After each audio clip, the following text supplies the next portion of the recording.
the study forum of the PGDRDM. I take pleasure in extending a very warm welcome to Professor B.G. Tilak, Jandhyala Tilak. Professor Tilak, the study forum has a very special purpose that has been built into the course design. The forum seeks to enable the students gather insights from eminent rural development teachers, researchers, and practitioners. The forum also acts as a sounding board for the students to articulate the project works that they are assigned with, work out an analysis plan, consult people for referencing, and eventually presentation. The theme for the forum for the trimester 3, we are into the last one, is rural infrastructure, a very major lifeline in the scenario of Indian rural development. Instead of introducing a formal course, credit course, on a theme like rural infrastructure, the curriculum committee of the PGDRDM had thought through very carefully and wanted this forum to be pedagogically very, very different. So the whole infrastructure component of the PGDRDM comes through the study forum. So we have had rural roads, rural markets, and so on. So it's a happy occasion for us that we are now able to get into a very major component of rural infrastructure, namely rural education, primary education, the kind of programs that we have had so far, what has been the progress, and what are the challenges we are faced with. That's going to be the theme. And it is in this context, the special fora, such as this one today, would enable the students to complete the learning cycle. They have had access to secondary material, and we are happy that you are yourself here as one of the pioneers of primary education research, applied research in particular in India. Dr. Tilak is not just a friend of the educational planners and implementers, but is also a great friend of academic researchers. And it is his love for research that has brought into forefront the kind of relationship we have built up from the day of the Foundation Day celebrations, where he was one of the chief contributors to the making of a major volume on infrastructural development in India. And it's a very happy coincidence for him that he was invited to contribute to India's Social Development Report with focus on primary education.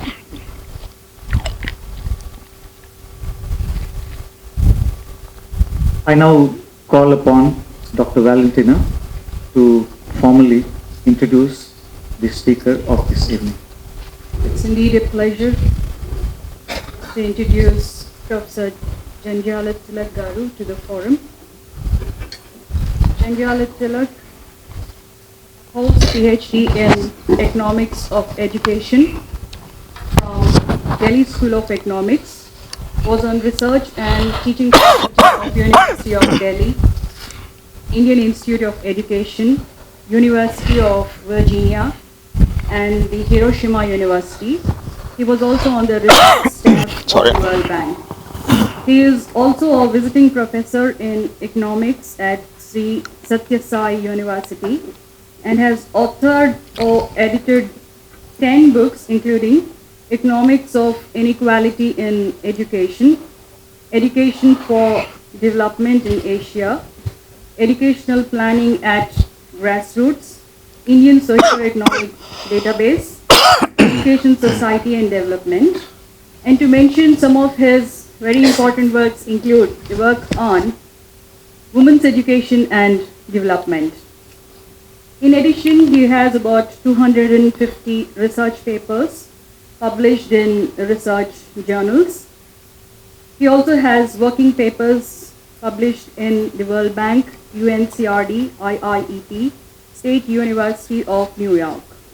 The honors and awards he received include the prestigious Swami Pranavananda Saraswati National Award of the UGC in Education for his outstanding scholarly research and Dr. Malcolm Adiseshaya Award for distinguished research contributions to development studies in the year 2003.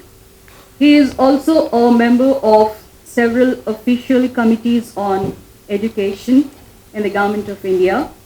He is the editor of Journal of Educational Planning and Administration and is on the editorial board of several professional journals.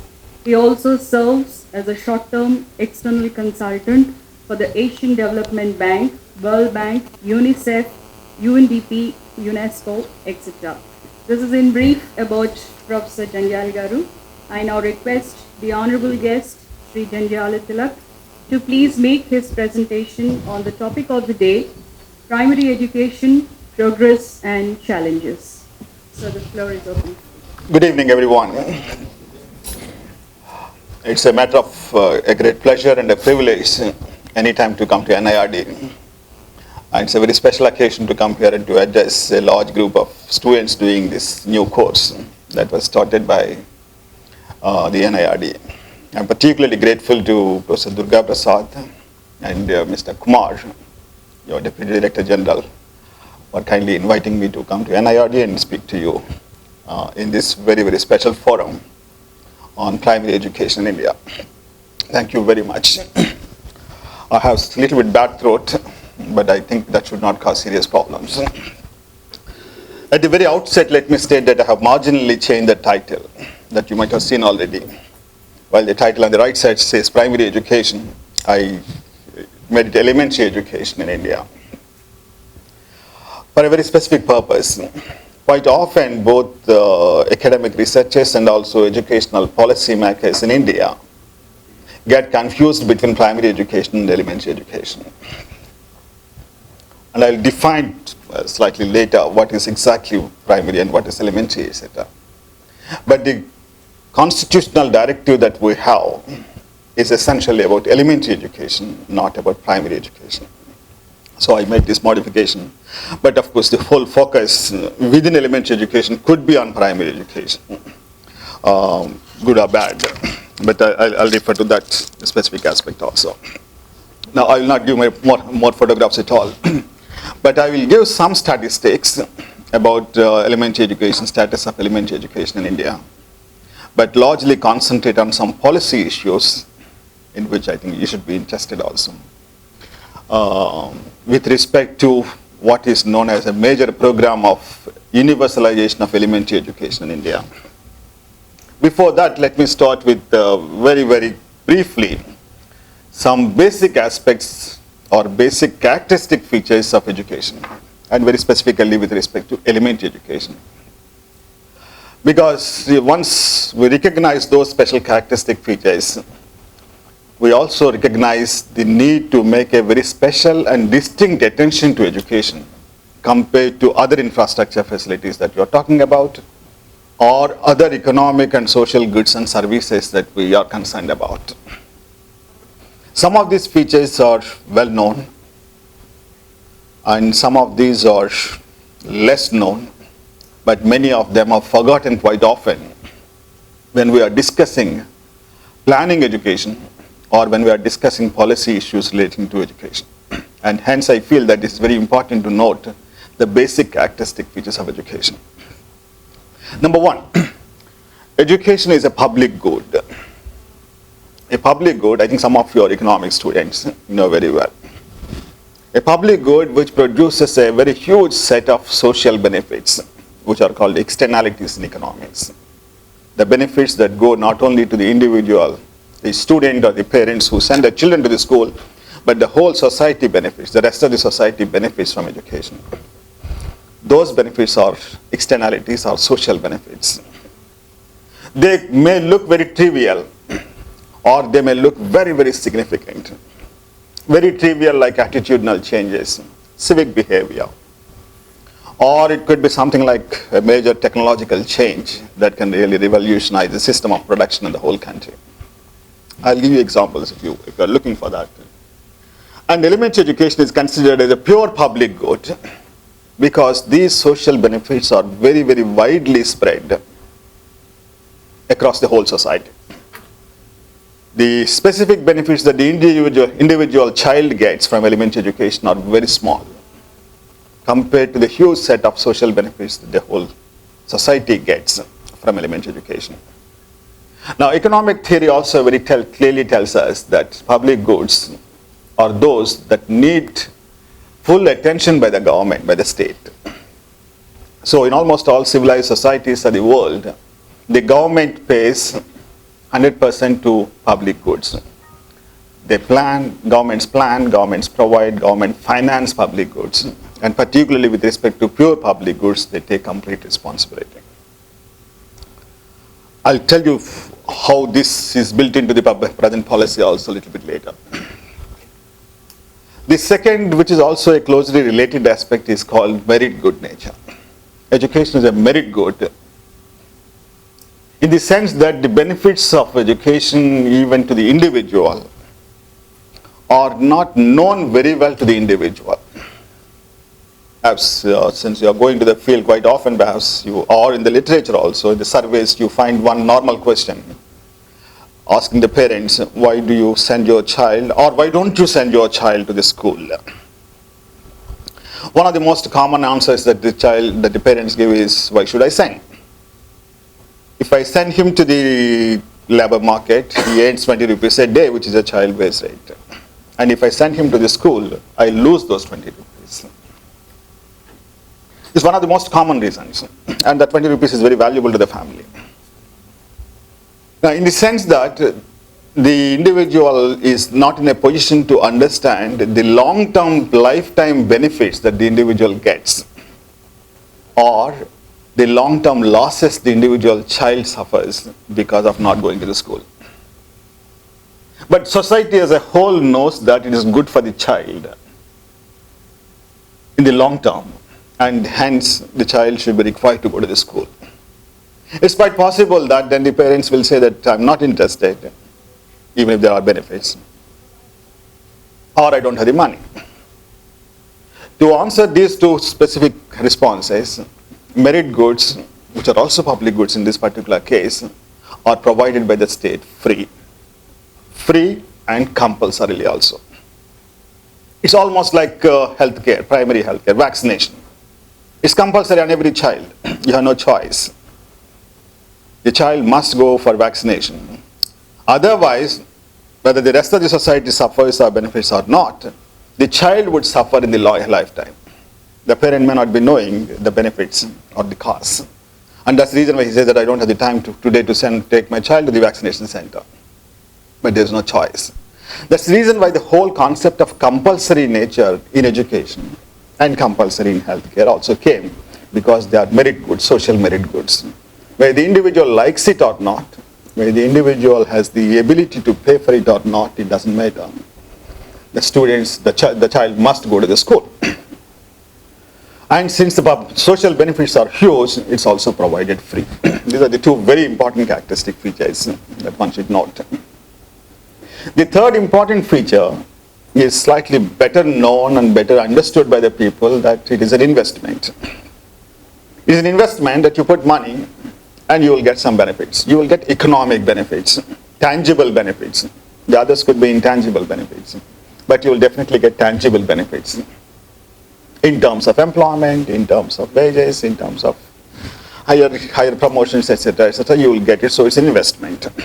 It's an investment both from the individual point of view and also from the society's point of view. And particularly in economics, we refer to as a human capital. That's a contribution of the human capital theory. I will not go into the other details. We find both the high RRO's rates of return, economic rates of return to education, are found to be quite high, including to basic education or primary education. And other benefits, like benefits on fertility rates, benefits on health status, benefits on nutrition, benefits on social life, or the society's benefits in terms of political development, etc., are quite huge. We also note that education is a basic need. Elementary education is considered as one of the minimum needs in the Indian planning framework. And minimum needs are those that have to be provided, that have to be seen that they are accessible to every individual. The credit goes to the ILO, but I think it was there in our planning framework much earlier also. The ILO championed it since the 70s, mid-70s. Minimum needs, every society has again a responsibility, every state has a responsibility to see that everybody gets access to the minimum needs. Minimum needs are minimum needs for living. It's like food, it's like shelter, it's like clothing. In the most recent development in India, is also regarded as a fundamental right.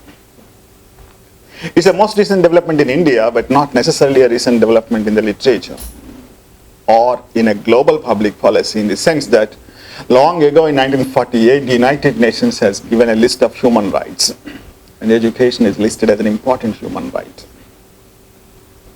The Constitution of India also referred to this, but made it in a different kind of an interpretation, which I'll comment upon a little bit later. Most recently in 2002, the Constitution has made it, and there was an amendment in the Constitution, and we recognize it as a fundamental right of every individual to have elementary education.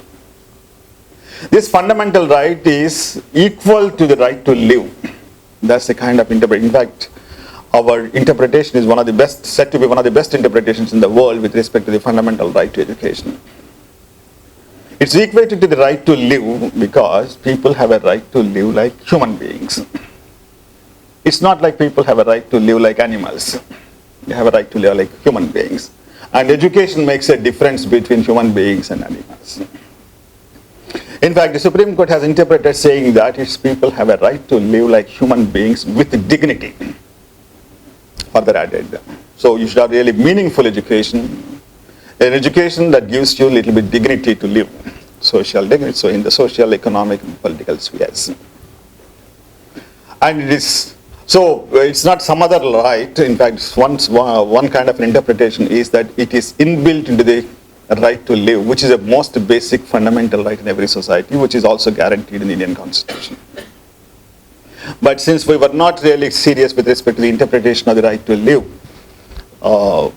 we have made the Constitution change in 2002 to make it explicitly that it's a fundamental right. Fundamental rights are those that the state must provide, no excuses at all. The state cannot say that we don't have the money, we don't have the political power, we are not ideologically different, etc. There's nothing doing at all. There is no excuse for not providing fundamental rights. If a state says that it's a fundamental right, but I cannot provide, there are no resources, the judicial definition is that then the state has no authority to stay in power. It has to come out. So its fundamental right is not, in that particular sense, the most important one. This is also the reason why after the constitutional amendment something else has to be done, which we are not able to do it quickly because the government is really afraid, which is that a bill has to be passed, and I'll refer to that education bill also a little bit in the whole context. These aspects, particularly the fundamental right aspect, was taken much more seriously by economists like a noble Indian economist like A.K. Sen, and has defined it as an entitlement, that everybody is entitled to it. So you can't make any discrimination at all, whether he is good, bad, or so. Everybody is entitled to it, and they must be provided. And when it's an entitlement, you should not wait for the demand. That's also the interpretation. You should be provided whether you demand it or not. So Sen has given a much broader interpretation of the entitlements. Education is also quite a unique, one of the very few unique goods or services. In economics, we call everything as goods and services, which is equitable. In fact, let me say that in economics, there are many goods and services which promote growth or which promote equity in the system. Or there are very, very few goods and services which promote equity and also growth at the same time. So in that sense, this is a very special thing. It is both equitable and also efficient at the same time, efficient in terms of growth promoting. Sen again has interpreted the concept of efficiency or excellence in education, saying that excellence has no meaning at all in education if it is not inclusive of equity. If a school says that it's an excellent school in terms of quality, but it doesn't provide admission to the poor children who are economically not capable of paying, but educationally deserving, then there is a problem with the definition of excellence that you are using. So excellence must necessarily be inclusive of equity in education. I can go on, but I think let me quickly go through, but if you have any questions, and I'll give sufficient time for discussion at the end on any specific aspect that you would like to ask. But let me quickly run through. I would like to give quite a bit of it. For a very long period, and most of us know that education contributes to development. It gives different kinds of benefits. Where is it? It gives different kinds of benefits to the individual in terms of economic benefits, in terms of social benefits, in terms of political benefits, in terms of psychological benefits, several kinds of things. So education is important for development. Education is a means for development. That's well known or well understood to a great extent. Very recently, the human development specialists have come up with an argument that that's okay. In fact, they didn't say that's okay. Education is not development. Education is not a means for development. Education is development. If people are educated, that itself represents a higher quality of life. Whether it contributes to development, etc., is nothing, it doesn't matter at all. It's like health. If I say that you should be healthy, you will not ask a question, why should I be healthy? I guess you will not ask. In the same way exactly, if I say that people should be educated, there should not be a question, why should I be educated? Whether I get employment, whether I get benefits, etc., is an immaterial question. Because the very ability that you will have to read, to write, to communicate, etc., is quite important. That gives you a higher quality of life, and that should be respected. That's what Sen has given further interpretation. In fact, he has listed quite a few freedoms, and education is regarded as one of the freedoms, which has an abstract and also intrinsic value of the whole thing. What Sen has done further is, he has identified two roles for education. The most of the concentration is on elementary education. The primary role and the secondary role. The primary role is the intrinsic value. This is what I said, that it is development. It is an end in itself. Don't ask the question like, why is it for? You should be happy, you should be educated. It's only the secondary role that says that it leads to development. So both are important, but the primary role is more important than obviously the secondary role. And once we recognize these specific characteristic features, which are unique in a sense that many normal infrastructure activities and also goods and services do not have these characteristic features. We recognize that it needs a special attention, a different kind of an attention in the whole context. Now, with this something like, I don't say really theoretical, but conceptual introduction to the whole problem, let me quickly run through some of the issues relating to issues, trends, and status, from where we can go into some of the challenging issues of the present context on elementary education. The Constitution in 1950 has very, very clearly stated that the state will provide free and compulsory education to every child until every child completes the age of 14 years. Obviously, this Constitution of India cannot write chapters on education. So this is subject to interpretation. And